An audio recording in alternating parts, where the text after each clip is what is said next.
이번 영상의 제목은 일산 서구 동구 고등학교 한 번에 알아보기입니다.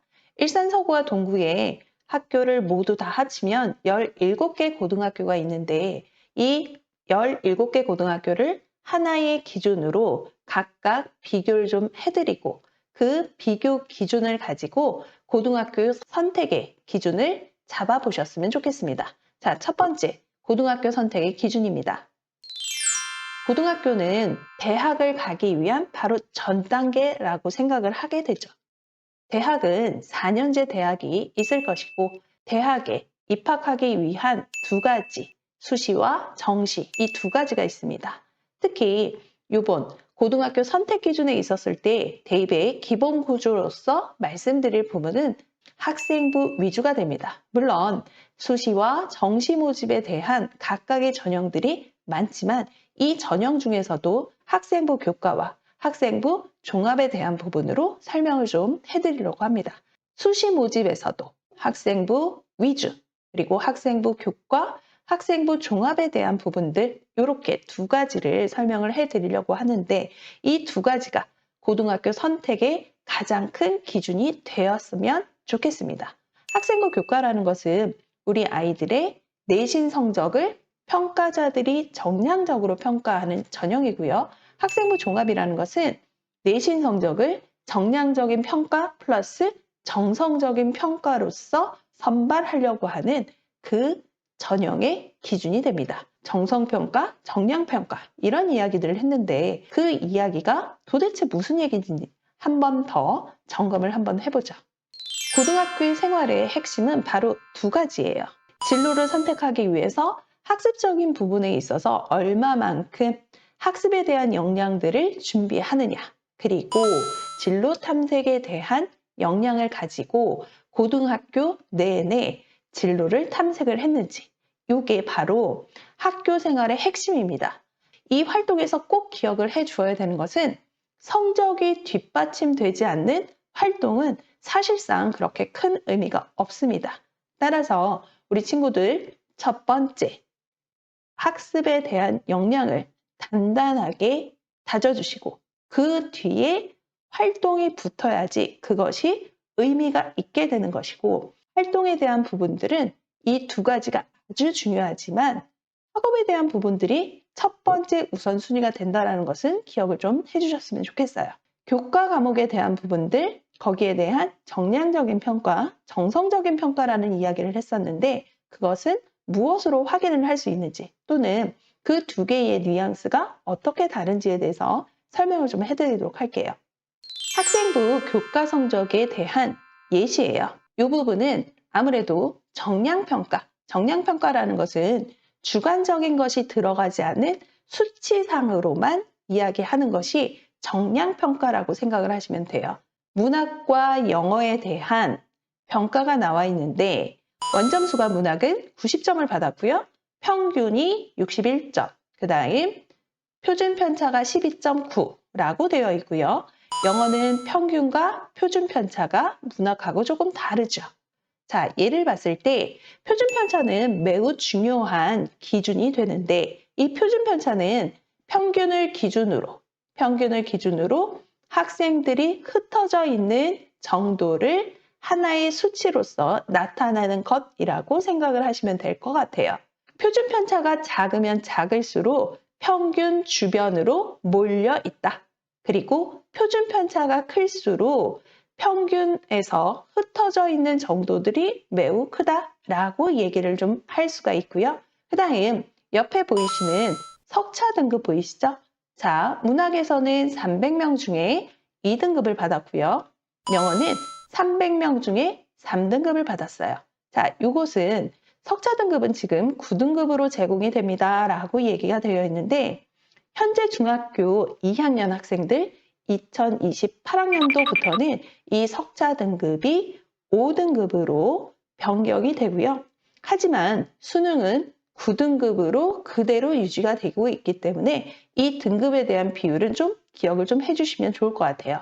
1등급은 4% 이내를 1등급이라고 이야기를 할 거고요. 2등급은 7%, 그 다음 3등급은 12%의 비율을 갖고 있습니다. 따라서 성적표를 봤을 때 누적으로 보시는 게 훨씬 더 편하겠죠. 그래서 1등급이 된다라고 하면 누적이 4%, 그리고 2등급이 된다라고 하면 4에서 7을 더해주면 누적 11%가 됩니다. 그리고 3등급은 23% 정도가 돼서 상위권 대학들 한 15개 정도 이야기를 하는데, 거기에 원서를 쓰기 위해서는 주요 교과가 적어도 3등급에서 밀리는 교과목들이 없어야 되겠고요. 대부분 1등급, 2등급 내에서 석차 등급이 표시가 돼야지 우리 친구들이 내신 성적으로 정량평가로 원서를 좀 쓸 수가 있다라는 것도 기억을 좀 해주셨으면 좋겠어요. 자, 우리 친구들이 2028학년도의 학생들하고 다른 부분들은 바로 이 석차 등급이 5등급이 아닌 9등급으로 진행이 된다라는 것이고, 2028학년도 현재 중학교 2학년 학생들은 1등급이 바로 10%까지, 그리고 2등급이 34%까지 이기 때문에 현재하고 비교를 하게 되면 현재 중학교 3학년들이 내신 성적에서 얻게 되는 석차 등급으로 비교를 하게 된다면 4등급이 40%까지거든요. 2등급이 2028학년도는 34%이기 때문에 4등급의 위에 있는 성적까지가 바로 우리 친구들 그 다음 세대의 석차라고 보시면 좋을 것 같아요. 이렇게 내신으로만 평가하는 것이 바로 정량평가라고 한다면, 정성평가는 주관적인 것이 들어가는 것이 정성평가입니다. 자, 정성평가에 대한 예시를 좀 알려드릴게요. 학생부 성적에 대한 정성평가예요. 각각의 교과목들을 보니까 국어가 3등급에서부터 1등급까지 계속 상승했고요. 수학은 3등급, 3등급, 2등급, 영어는 2등급에서 계속 1등급으로 매우 우수한 성적을 보여주고 있습니다. 이 성적을 보고 나서 주관적으로 이러한 평가들을 좀 할 수가 있을 것 같아요. 뭐냐면 모든 영역이 1학년보다 3학년이 우수하게 되었다.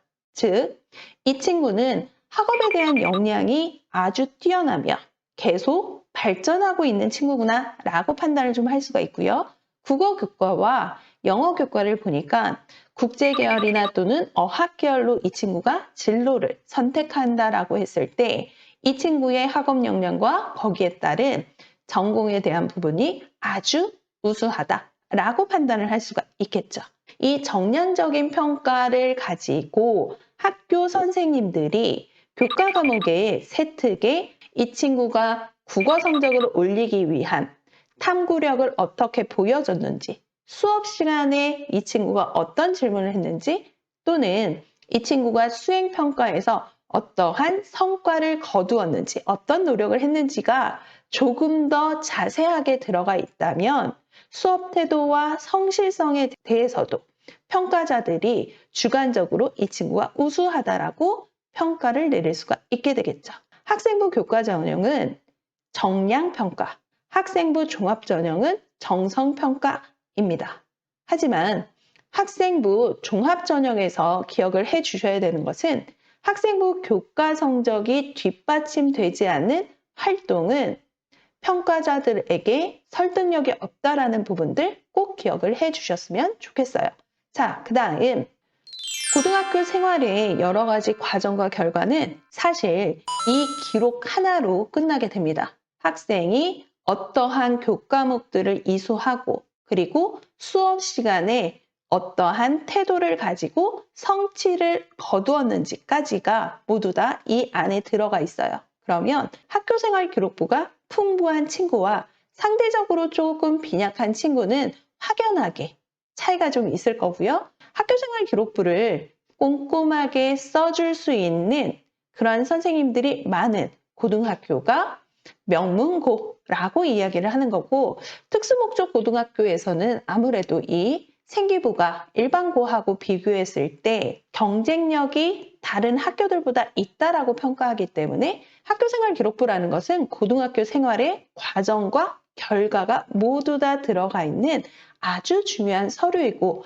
학교생활 기록부를 잘 기록을 해주는 그런 학교가 있다면 아무래도 학교 선택의 기준에 부합하다라고도 말씀을 좀 드릴 수가 있을 것 같아요. 고등학교 생활의 과정과 결과에서 교육과정이라고 나와 있는 것, 그리고 수업, 그다음 평가라고 나와 있는 것 중에서 교육과정에 대한 부분을 한 번 더 짚어드리도록 할게요. 교육과정은 현재 2015 개정 교육과정으로서 고등학교에 편제가 되어 있습니다. 교과 과목과 창체로서 학업에 대한 역량과 활동에 대한 역량으로 두 가지로 나뉘어지게 되는데, 이 교과 과목 중에서 이 전문 교과는 특수한 목적을 가진 고등학교에서 개설이 될 수 있는 교과목들이고요. 대부분 일반고에서는 이 보통 교과로서 교과목들이 개설이 되게 됩니다.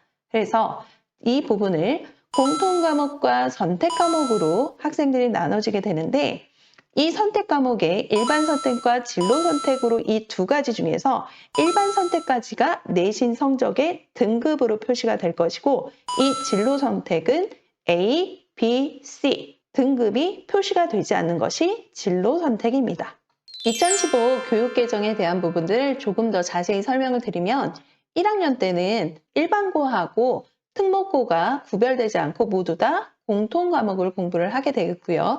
2학년 때 학생들이 선택을 하게 되는데, 그 선택 교과가 일반 선택 과목에서 선택을 하느냐, 진로 선택 과목에서 선택을 하느냐, 또는 이 교과목들이 어떤 학교는 개설이 될 수도 있고 어떤 학교는 개설이 되지 않을 수도 있어요. 각각의 학교들에서 교육 과정이 어떻게 편제가 되어 있는지를 꼭 확인을 하셔야 되죠. 자, 국어하고 수학을 선별을 해서 우리 친구들이 공통교과와 선택교과를 가지고 수능을 보게 되는데, 국어교과는 독서와 문학은 공통이고요. 화법과 작문, 언어와 매체, 이 두 가지 중에서 선택을 하게 됩니다. 또한 수학은 수원, 수투는 공통이고 미적분, 확률과 통계, 기하 교과 과목을 이 셋 중에서 선택을 해서 수능 시험을 보게 되죠. 2024학년도까지는 이과 쪽으로 진학을 하려는 친구들 같은 경우는 확률과 통계를 선택을 했을 때 상위권 대학에 원서를 쓰지 못하는 경우가 좀 더 많았고요. 미적분과 기하를 선택을 하고 과학교과를 선택을 해야지 이과 쪽 또는 이공계 쪽으로 학생들이 원서를 쓸 수가 있었어요. 하지만 2028학년도부터는 모든 학생들이 똑같은 과목으로 학생들이 시험을 보게 됩니다. 따라서 현재 2015 개정으로 공부를 하게 되는 중학교 3학년들도 이 영향을 안 받을 수가 없겠죠. 미리 반영이 되는 부분들 바로 보여드릴게요. 자, 2024학년도와 2025학년도를 딱 보니까 바로 보이시죠? 2024학년도에서 상위권 대학이 이과 쪽으로 진학하기 위해서는 미적분 또는 기하 둘 중에 선택을 하고 과탐을 해 주어야 되는데, 2025학년도에 미지정되는 학교들이 매우 많이 늘어났습니다. 따라서 2028학년도 대입은 현재 중학교 3학년 학생들에게도 큰 영향을 미칠 수밖에 없고요. 대학에서 학생을 선발하기 위한 준비가 25, 26, 27을 거쳐서 어느 정도 융통성 있게 변화하게 될 거라는 거죠. 지금 현재 중학교 3학년 학생들은 2028학년도 대입의 변화도 꼭 기억을 해주시는 게 좋을 것 같습니다. 현재 중학교 3학년에게 2028학년도의 대입의 변화는 영향을 줄 수밖에 없습니다. 하지만 그게 부정적인 영향만 있는 것은 아니라는 것을 좀 생각을 좀 해주셨으면 좋겠고요. 나중에 2028학년도 대입 변화에 따른 현재 중학교 3학년의 입시에 대한 변화, 이 부분도 영상으로 한 번 더 설명을 좀 드리도록 할게요. 자, 고등학교의 선택의 기준을 좀 세웠다면 이제부터 본론으로 한번 들어가 보도록 하겠습니다.